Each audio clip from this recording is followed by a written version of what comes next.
んにちは。低糖質ライフ愛好家のドリコです。この動画はレシピだけでなく知識を提供するチャンネルになります。食材から得られる栄養素はもちろんですが、どんな効果が期待できるかがわかる内容になっています。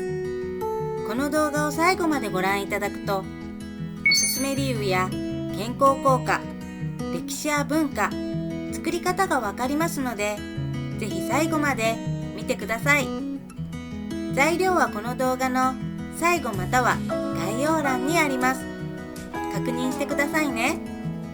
なお、レシピや効能はチャット GPT を参考にしています。ご理解とご了承をお願いします。それでは始めます。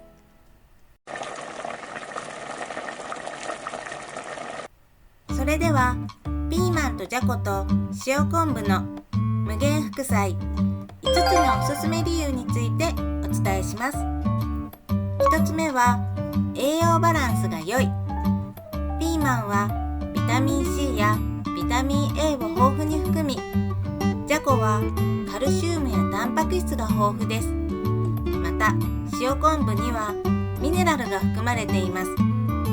組み合わせることでバランスの良い栄養素を摂取することができます。2つ目は風味が豊か。ピーマンの甘さ、じゃこのうまみ、塩昆布の塩味が混ざり合って非常に美味しい副菜になります。これらの組み合わせは日本の家庭料理によく見られ、日本の食文化を感じることができます。3つ目は簡単に作れる。この無限副菜は材料を和えるだけで簡単に作ることができます。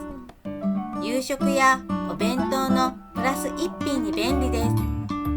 4つ目は保存が効く。冷蔵庫で保存ができます。さらに時間が経つことで風味が深まるのも特徴です。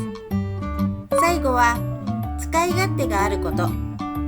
ご飯の副菜としてはもちろん、お弁当に入れたり、パスタやサラダにトッピングして使うこともできます。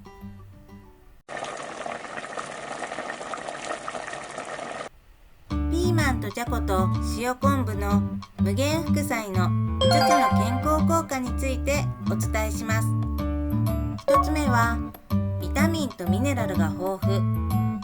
ピーマンはビタミン C やビタミン A、ビタミン K を豊富に含んでいます。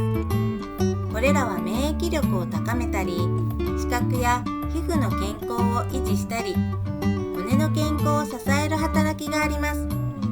2つ目はタンパク質とカルシウムが摂取できる。じゃこはタンパク質とカルシウムが豊富で、筋肉の健康や骨の強度を維持するのに役立ちます。3つ目は食物繊維。ピーマンには食物繊維が含まれており、消化を助け、さらに満腹感を得るのに役立ちます。4つ目は要素。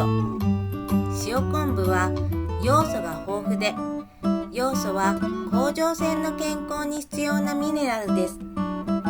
最後はオメガ3脂肪酸。じゃこには心臓病予防に有効なオメガ3脂肪酸が含まれています。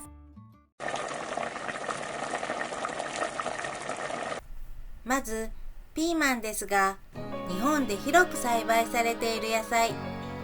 夏に旬を迎え、色鮮やかで栄養価の高い野菜として人気があり、さまざまな家庭料理に使われています。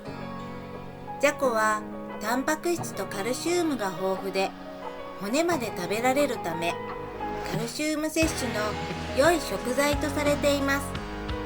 おにぎりやお味噌汁、おかずなど多種多様な料理に使われます。塩昆布の昆布は日本料理に欠かせない食材で、特に出汁を取る際によく使われます。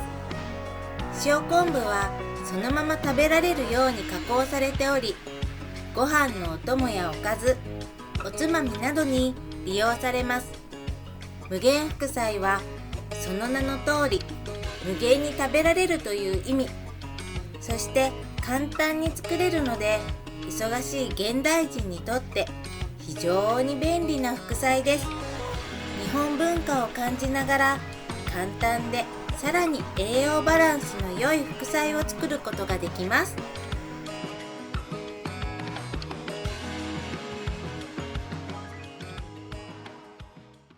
まずはこのレシピのおすすめ理由や健康効果、歴史や文化についてお伝えしました。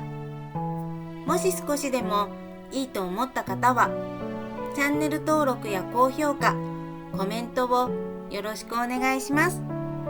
次は作り方動画をご覧ください。